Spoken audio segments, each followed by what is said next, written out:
Noong taong 2000 may isang pangyayari na hindi napansin ng karamihan sa simula. Pero kalaunan ay naging isa sa pinakamalaking digital na krisis sa kasaysayan. Walang putok ng baril, walang lindol, at walang bagyo. Pero sa loob lamang ng ilang oras, libu-libong computer ang tumigil sa paggana, mga opisina ang napilitang magsara ng email, at ang takot ay kumalat sa buong mundo. Isa itong computer outbreak na hindi umatake sa tao o hayop, kundi diretsong tumama sa mismong sistema na umaandar sa modernong mundo. Sa mga sumunod na ulat, tinatayang umabot sa 5 hanggang 8.7 bilyong dolyar ang pinsalang iniwan ng naturang computer worm. Para lamang matanggal ito at maibalik sa normal ang mga sistema, gumastos pa ang iba't ibang bansa ng halos 10 hanggang 15 bilyong dolyar. Hindi ito maliit na aberya. Maging ang Pentagon sa Estados Unidos ay napilitang pansamantalang isara ang kanilang email system bilang pag-iingat. Sumunod din ang CIA, ang British Parliament at ilan sa pinakamalalaking kompanya sa mundo. Sa isang iglap, napatunayan kung gaano kahalaga at kahina ang teknolohiya na araw-araw nating ginagamit. Habang nagsasagawa ng investigasyon, ang mga eksperto sa iba't ibang bansa unti-unting sinusundan ang pinanggalingan ng pagkalat. Dito nagulat ang marami dahil lahat ng teknikal na bakas ay tila humahantong sa isang lugar na hindi inaasahan. Hindi ito sa Estados Unidos, hindi rin sa Europe, kundi sa Pandacan, Maynila. Mula rito umano nagmula ang programang kalaunan ay tinawag ng Smithsonian Institution bilang isa sa 10 pinakamapaminsalang computer virus sa kasaysayan ng mundo. Pero bago po ang lahat, baka pwedeng pa-like ang video na ito dahil napakalaking bagay na ito sa aming content creators. At mangyaring i-comment sa baba kung taga saang lugar ka para malaman namin saan umaabot ang ating mga video. Maraming salamat po. Sa Pandacan nakatira at lumaki si Onel de Guzman. Ayon sa mga ulat, siya ay galing sa isang pamilyang kabilang sa lower middle class. Siya ang bunso at nag-iisang anak na lalaki. Bata pa lang ay kapansin-pansin na ang kanyang interes sa computer. Habang ang ibang bata ay abala sa paglalaro sa labas, mas pinipili ni Onel na pag-aralan kung paano gumagana ang lumang computer ng kanyang ate na si Irene. Pagkatapos niyang makatapos ng high school, pumasok siya sa AMA Computer College at kumuha ng kursong programming. Doon lalo pang nahasa ang kanyang kaalaman. Hindi lamang mga aklat ng kanyang mga guro ang kanyang binabasa. Binabalikan din niya ang mga librong may kinalaman sa computer na pag-aari ng kanyang kapatid. Kapag may oras, pumupunta siya sa mga bookstore upang magbasa at madalas din siyang makita sa mga cybercafe. Tahimik siyang nagmamasid sa mga taong nagtuturo ng programming at pinapanood ang paraan ng trabaho ng mas bihasang programmers. Bukod sa programming, mahilig din siya sa mga video game tulad ng Street Fighter. Ngunit dumating ang panahon na hindi na sapat sa kanya ang panonood at pagbabasa lamang. Gusto niyang subukan ang kanyang mga natutunan. Dahil may limitasyon ang paaralan sa kung ano ang pinapayagan, palihim niyang ginamit ang computer ng kanyang kapatid. Doon niya unang napatunayan na gumagana ang mga code na kanyang pinag-aralan. Kalaunan, nakagawa siya ng programang kayang kumuha ng internet account password ng ibang tao nang hindi nila namamalayan. Ayon sa kanya, madali itong gawin noong panahong iyon dahil hindi pa gaanong maingat ang mga tao sa internet. Papasok siya sa chatroom, gagamit ng pekeng litrato at magpapadala ng file. Kapag binuksan ang file, nagkakaroon na siya ng access sa computer gamit ang isang remote software. Ang dahilan niya ay simple lamang. Wala siyang sariling internet account noong panahong iyon.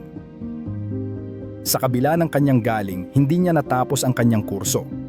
Ilang linggo bago ang graduation, tinanggihan ng paaralan ang kanyang thesis proposal na may pamagat na Trojan password stealer. Ayon sa desisyon ng pamunuan, hindi nila maaaring aprobahan ang proyektong may maling layunin. Ilang araw matapos ang pangyayaring iyon, habang si Onel ay nasa bahay ng kaibigan at simpleng nakikipagkwentuhan, isang empleyado naman sa Hong Kong ang nagbukas ng email sa kanyang inbox. Isang normal na mensahe sa paningin, ngunit may nakatagong panganib. Sa loob lamang ng ilang oras, kumalat ang computer worm sa libu-libong computer. Mula Hong Kong, umabot ito sa Europe at Amerika at tuluyang nagpabago sa pananaw ng mundo tungkol sa seguridad sa teknolohiya. Matapos maunawaan kung saan nagsimula ang kaguluhan, mahalagang maintindihan kung paano talaga gumana at kumalat ang computer worm na yumanig sa buong mundo. Ayon sa mga eksperto na sumuri sa mismong source code nito, ang programang ito ay hindi basta simpleng virus lamang.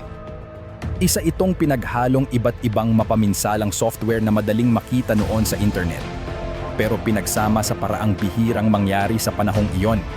Ang worm na ito ay mas nakilala sa pangalang Love Bug Worm o I Love You virus. Ginawa ito gamit ang Visual Basic Scripting.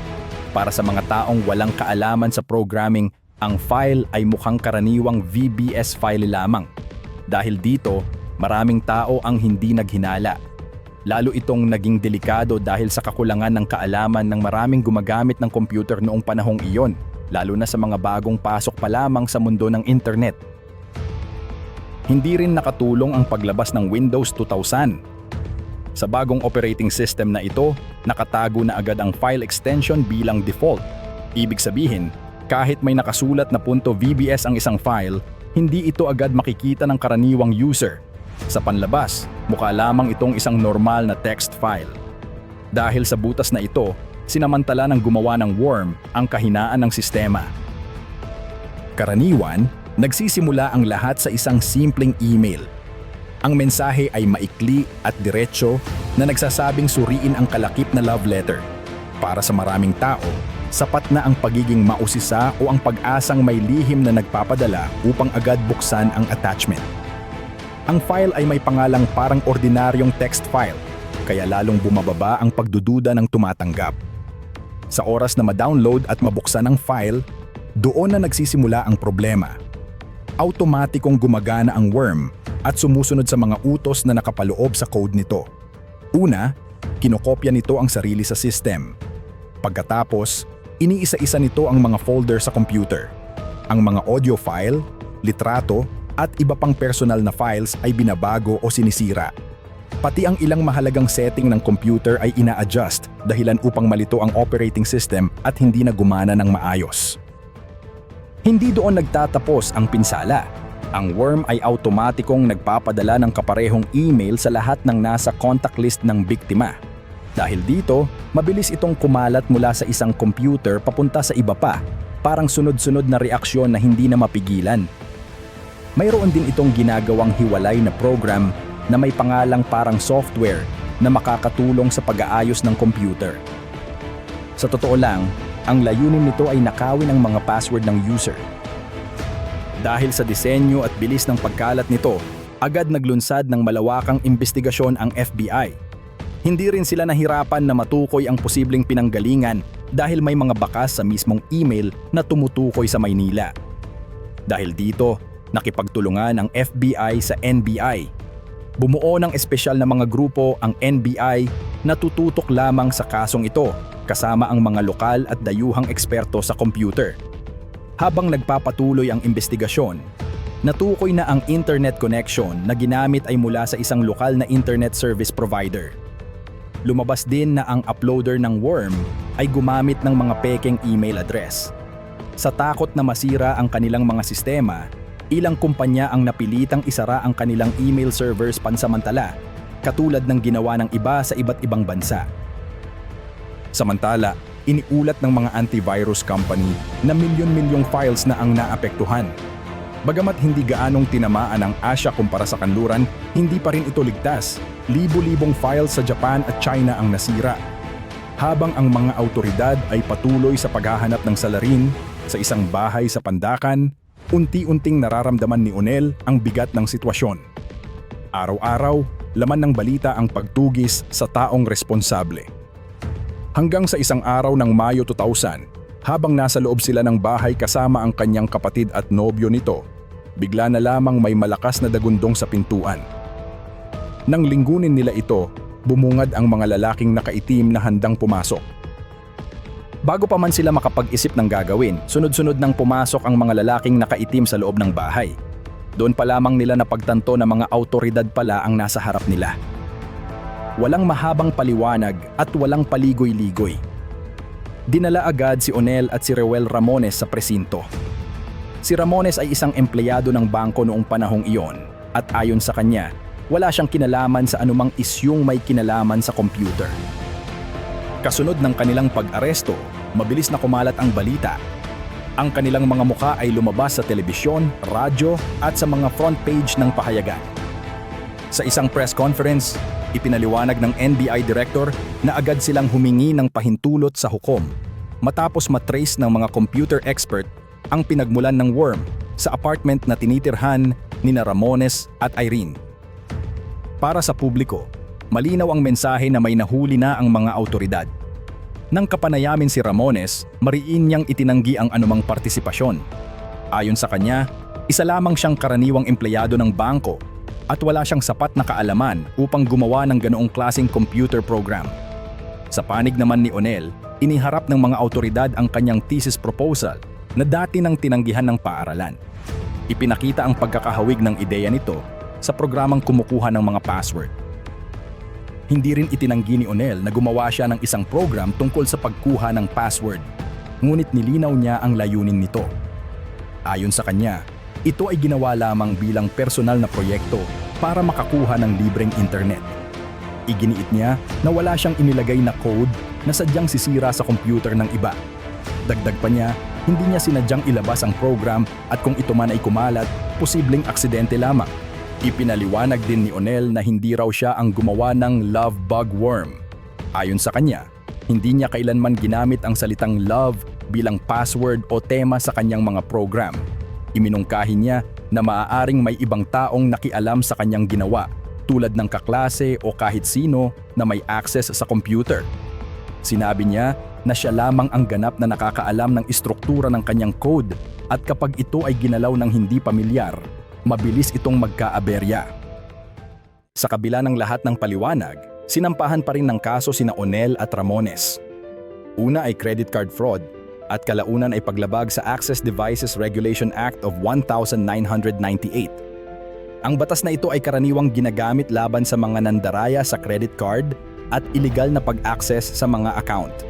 Marami ang nagtaka kung bakit ito ang ginamit na kaso at hindi direktang tungkol sa computer crime. Ang sagot ay simple pero nakakagulat. Noong panahong iyon, wala pang batas ang Pilipinas na direktang tumutukoy sa cybercrime. Ibig sabihin, ang pag-hack o paglikha ng computer worm ay hindi pa malinaw na ipinagbabawal ng batas.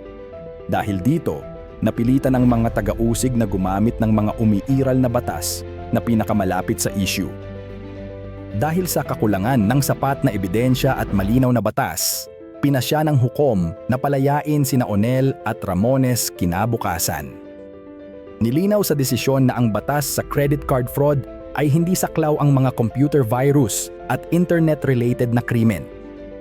Sa madaling salita, walang paglilitis na naganap at walang parusang ipinataw. Ang pangyayaring ito ay nagdulot ng iba't ibang reaksyon. Ang dating paaralan ni Onel ay naglabas ng pahayag na hindi nila sinusuportahan ang ganitong gawain at binigyang diin ang kahalagahan ng tamang asal sa propesyon. Si Onel naman ay piniling mamuhay ng tahimik at umiwas sa publiko. Pagkalipas ng ilang buwan, nagbigay siya ng isang interview. Iba na ang kanyang itsura at mas simple ang kanyang pamumuhay. Inulit niya na hindi pa rin siya sigurado kung ang worm na kumalat ay galing talaga sa kanya. Ayon sa kanya, kung ipinakita lamang sana sa kanya ang buong source code, malalaman niya ang katotohanan. Matapos ang interview, nahati ang opinyon ng publiko. May mga humanga sa kanyang talino at may mga mariing bumatikos sa naging epekto ng kanyang ginawa. Ang kaso ay hindi lamang tungkol sa isang tao kundi naging salamin ng kakulangan ng batas at paghahanda ng isang bansa sa mabilis na pagbabago ng teknolohiya.